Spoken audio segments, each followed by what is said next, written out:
You guys, so on a day when Barcelona needed to respond in La Liga, they have, and in emphatic fashion. After beating Real Sociedad 4-0 in the Montjuic, we are top of the La Liga table. Let's talk about it. But if you haven't seen my face and you don't know who I am, or you've been watching without subscribing, hi guys, welcome back. I am just Max, and on this channel we talk about football from the UCL to the Prem and La Liga. I am a Barcelona fan, and if you want to hear all about Barcelona, please stick around, be my friend, be my homie, and let us dive into this match that has ended 4-0 against Real Sociedad. And let me tell you, there is a reason why Hansi Flick is the coach and I am the fan. Because when I saw the lineup that he put out against Real Sociedad, a match that we must win, I was not impressed. I did see Wojciech Szczesny in the goal, and I was like, okay, I'm starting to, get on board that train. If you followed my videos long enough, you'd know that I was not on that train from the beginning. But let's not lie, let's not tease. He has maintained an unbeaten record, which is what we need at this point, in our La Liga career. So Wojciech Szczesny starts. Jules Koundé, if you know me, you know Jules Koundé is one of my favorite people. He's one of my favorite defenders in Barcelona. I just love this player down. And the way he's been able to carry himself in that right back position, chef kiss. Araújo came into the starting lineup as the center back. I was a little bit, I was like, don't get me wrong, Araújo is a very good defender. He's one of Barcelona's, most athletic defender. But if you know anything about the Hansi Flick, style of play, it's less about, athleticism and more about intelligence, which Araújo has struggled to, understand the highlight this season. But I understand the decision because we needed to rest players. We have important run of games coming on, and Araújo was partnered by Pau Kubasi. But the major shock in the back line for me was Gerard Martin. So Hansi Flick opted to go for Gerard Martin ahead of Alejandro Balde. And yes, again, I get it, we're resting players, but Gerard Martin has struggled in La Liga this season. Every time that Gerard Martin has started, it has been chaotic, to say the least. But so I was like, I don't know. Hansi Flick, what are you doing? But like I said, there is a reason he is the manager and I am the fan. So Gerard Martin comes into the lineup. Marc Casadó returns to the center of the midfield. It's so nice to see this player. I have missed Marc Casadó, although I am not going to lie, I did want to see Frankie de Jong. Frankie de Jong has been wonderful of late. He's reclaiming his form for Barcelona, but that is not to negate the impact that Marc Casadó has had for Barcelona this season. Lamine Yamal, Mr. Wonderful, or Boy Wonderful, however you want to look at it, comes in the right wing. And of course, the man, my guy, Dani Olmo, returns to the starting lineup. And if you watched my video from last week after talking about the game versus Las Palmas, you know I am a Dani Olmo stan. I have been ringing the bell on this guy. He's amazing. He's wonderful. He's a cheat code for Hansi Flick. The way he's able to carry the ball, his intelligence, his pressing, his positioning, everything about this player. The way he, I cannot wax lyrical enough about Dani Olmo. I just really like this guy. And then, of course, the magician himself, Pedri, returns back to the starting lineup. And to round out that left winger position, we have my candidate for the Ballon d'Or, Rafinha, coming in, and then leading the line was Lewandowski. Now for Real Sociedad, we did know that there was also going to be changes for Real Sociedad. They were missing their talisman in Take Kubo, which, be that as it may, I was excited for because, I needed all 3 points and I did not want to get. This is a win that Barcelona needed to secure after Real Madrid dropped points yesterday. Now, of course, Atlético Madrid had provisionally gone top. But when we started this game, it was immediate, it was emphatic. The way we started was quite good, but it didn't really rush the pace. But not so long after that, we saw that Real Sociedad had, the ball in the back of the net. And let me tell you, as I said when I was looking at the Barcelona backline, I was a little bit scared. Because, the people we have in the backline today were not the people who were usually there. For Barcelona. So I was very glad to see that the runs had been timed to perfection and that Real Sociedad goal was being chopped and offside, which if you look at Barcelona, the way we've played this season, chef's kiss. Now, moving on from there, like the way Barcelona continue to grow in stature, I'm going to take some time now to talk about Dani Olmo, because for me, I love this guy. Like, let me tell you, if you don't watch Dani Olmo, what are you doing? Like, if you're not watching Barcelona and Dani Olmo, what are you doing? Like, what are you doing? Dani Olmo is just amazing. The way he's able to position himself, his skills in being able to walk through that defense, his skills in being able to walk through tight spaces. He just knows where to be at the right time. And when he's on the ball, it's very difficult to take the ball away from him. And the way he's able to press, when Dani Olmo is healthy and fit, Dani Olmo is a game changer. Dani Olmo is amazing. Dani Olmo is who he thinks he is. And in this game for Barcelona, in a crucial game where we could not afford to drop point, he just was that. Because when we were under pressure, we were able to relieve the pressure from the back. I think that the ball came through Rafinha, and the way Dani Olmo was positioned in between the defenders for Real Sociedad, and he was able to peel off the defenders. And again, it's the idea that he can be onside while doing that and peel off the defenders. The ball from Rafinha was chef's kiss, was very perfect, and he was able to run through very easily without any resistance. So Dani Olmo was through on goal, and then the defender had no choice in his mind, and then he brings him down, which every day of the week it's a red card. Let's be for real, because the reason I'm saying this is, when I was watching it's a red card, but the commentators on my television screens were trying to gaslight me into thinking that this is not a red card. The red card was a bit harsh.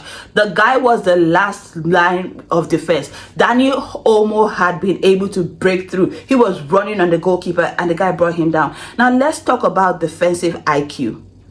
If I were a defender in that position, or if I were a coach, I would have told my player, I would take that goal from Dani Olmo and ensure that we are 11 man on the pitch, as opposed to bringing Dani Olmo down and then risking getting a red card, and Barcelona still end up scoring anyway. Like, it was just the 17th minute. It's a similar situation where I criticized Frankie de Jong in the game versus Real Betis, where Frankie de Jong chose to bring down Vitor Roque in the 18, when I would have just easily allowed Vitor Roque to score, which he wasn't going to anyway because he wasn't having a good game. I would have taken my chance against that. But in this situation, the defender did not choose to do that. He chose to bring down Dani Olmo. You have to know the rules. It's a clear goal scoring opportunity. Anybody that argues anyway is just being disingenuous, and is just being a fake. You know, as a defender, you shouldn't have done that. You shouldn't have. Now, if that defender had not brought Dani Olmo down, Dani Olmo probably would have scored. But guess what? You guys are 11 on the pitch. You could have stand a better chance of being able to do a comeback. But you took the chance away from your team, and here we are. And it's just 17 minutes into the game. So a very good red card, in my opinion, which of course changed the dynamics of the game. Now, let me tell you something with the statistics, because we need to get into the statistics a little bit. After that moment, or even before then, if you look at the statistic of the game, Barcelona had 33 shots on target. Now, ask me how many shots on target Real Sociedad had. 0.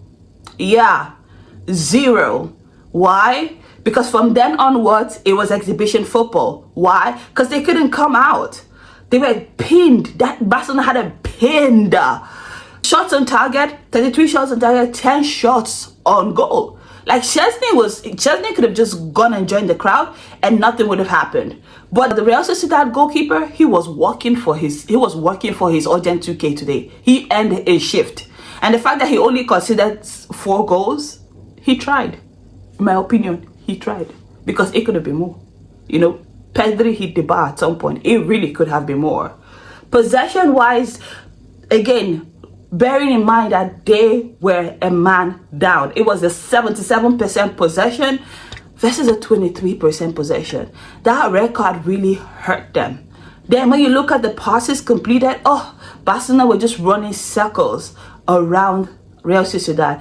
It was not a competition. It was a training match. Barcelona had 745 passes in the match, as opposed to Real Sociedad 227 passes in the match, and 91% pass completion. That's it. it was a 91% pass. You know what? Let's now talk about the goals from Barcelona, because after that moment from from the red card, I feel like Lamine Yamal just said, you know what? I really had fun with Javi Galan against Atletico Madrid a few days ago. I want to have fun again. I want to have fun again. And he just turned on the style. I am always going to say this. Lamine Yamal and Jules Koundé on the right flank for Barcelona is a problem.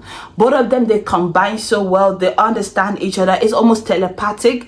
The way they peel off of each other is just amazing. So they've had a few good moments leading up to the goal. But when Lamine Yamal takes the ball and literally slips the Real Sociedad goalkeeper on the field, I was like, boy wonder, you're 17 years old. That's someone's daddy. Like, that's literally someone's daddy that you put on the ground.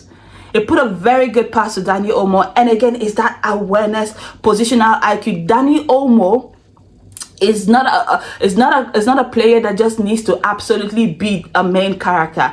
He is very intelligent. The temptation for most players, in my opinion, would have been to hit that shot and, you know, take the goal. Dani Olmo had a better thought. He said to himself, I could actually pass this ball and maybe open up space for a player in a better position to actually score, which is what he did. Because Gerard Martin was just open for his first ever goal for Barcelona, and it was a wonder.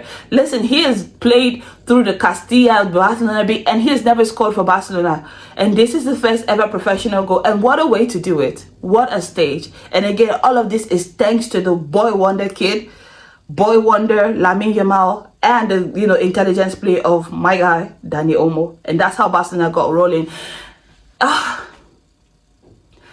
If I was also going to describe this game moving for that, it was a game of unlikely scorers, because 2 minutes after that, the next person who is going to score is Marc Casadó. And I say this as someone who was like, remember when I opened this video, I said, I was looking for Frankie de Jong. And to see Marc Casadó and Gerard Martin being able to reward Hansi Flick's faith in them in this manner, chef's kiss.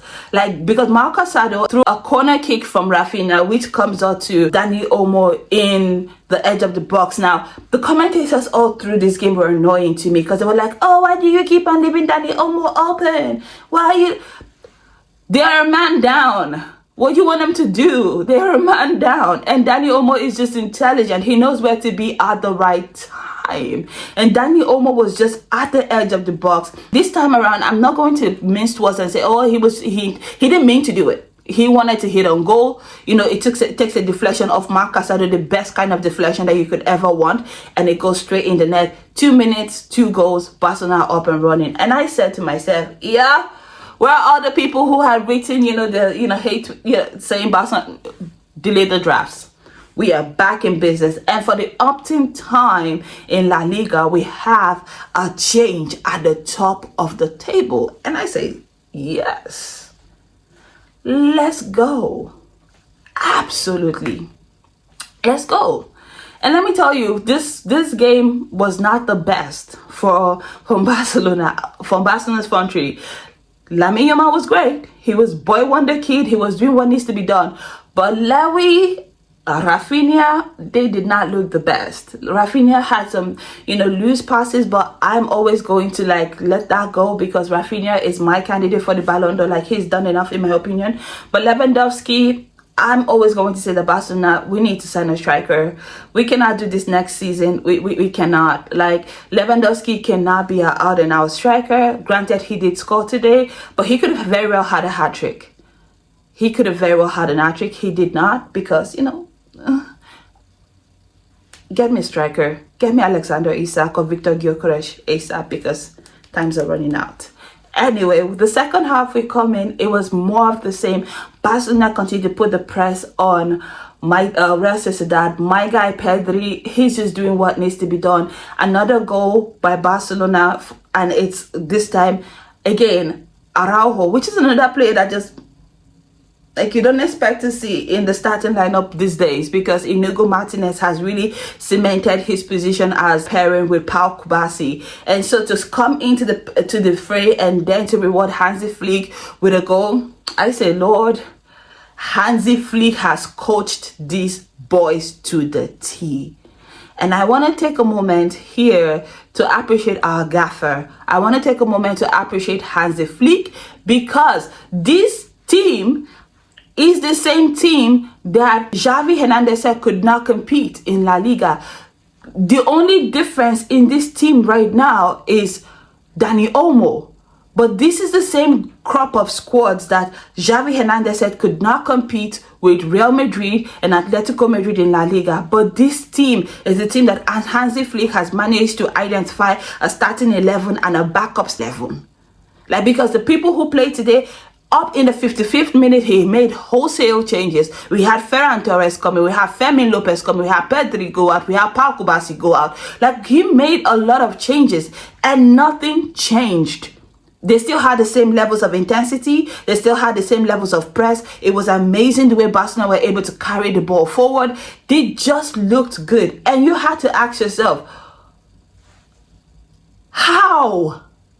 How did he do this in such a short space of time? Now, let me tell you, when Hansi Flick was signed for Barcelona, I was okay for this season to be a developmental season. But the way he's come in very quickly and turned things around, it just cannot be overstated. This man knows his football. And like I said at the beginning, there's a reason he's the football coach, and there's the reason I am the fan.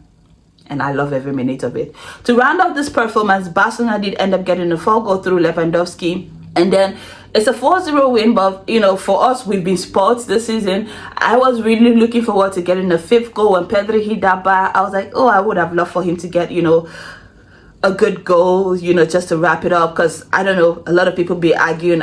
Listen, there's my guy is the magician. Stop it. He's the best midfielder in the world. Just stop. Okay, no need for comparison. Pedri is he's just what he is. He's amazing. But like I mentioned, this game has significant impacts for the La Liga table. For the opt-in time, there has now been a change at the top of the league. Barcelona are now going to the top of the league. I am excited about that. But what I'm more excited about is the separation that we're now finally getting. Yes, Barcelona are now 1 point ahead of Atlético Madrid and 3 points ahead of Real Madrid. And honestly, I cannot emphasize how wonderful it feels. Like, the work that Hansi Flick has done with this team to go from being at one stage in January 10 points down to Real Madrid to now being 3 points up on Real Madrid and 1 point up against Atletico Madrid. That's coaching. Like, this team, they've brought back everybody on this team, has really played their part. The man of the match today for me, Dani Olmo. I said it last week, I'm going to say it again this week. He's just amazing. When you need to sustain a lead, when you need to collapse the defense, when you need to create something different, when you need to like open spaces, he's just your guy. Dani Olmo is amazing. I loved seeing what this player brought to the table this week for Barcelona. But let's not forget, boy wonder kid Lamine Yamal has just been doing it week in, week out for Barcelona. And I'm just going to tell you this. I am glad he plays for, you know, for my team and not the opposition, because I cannot imagine being an opposition defender having to deal with that week in, week out. And honorary mention to Pau Kubasi. I just want us to keep remembering that Pau Kubasi is Lamine Yamal but in defense. Like, he's great. And my guy Jules Koundé being able to switch from right back to center back when the changes were made. Talk to me about a versatile player. He's been amazing all season for Barcelona. Just comes in, drops in masterclass after masterclass, and goes home without any problems. I love this guy. But that is what I thought about this game. Let me know what you thought about this game. Did you watch it? Who do you think is going to win the La Liga? What do you think about this performance by Barcelona? In fact, just let me know what you think about this La Liga season as a whole. Remember to like, follow, subscribe, do other things, okay? But until next time, bye guys.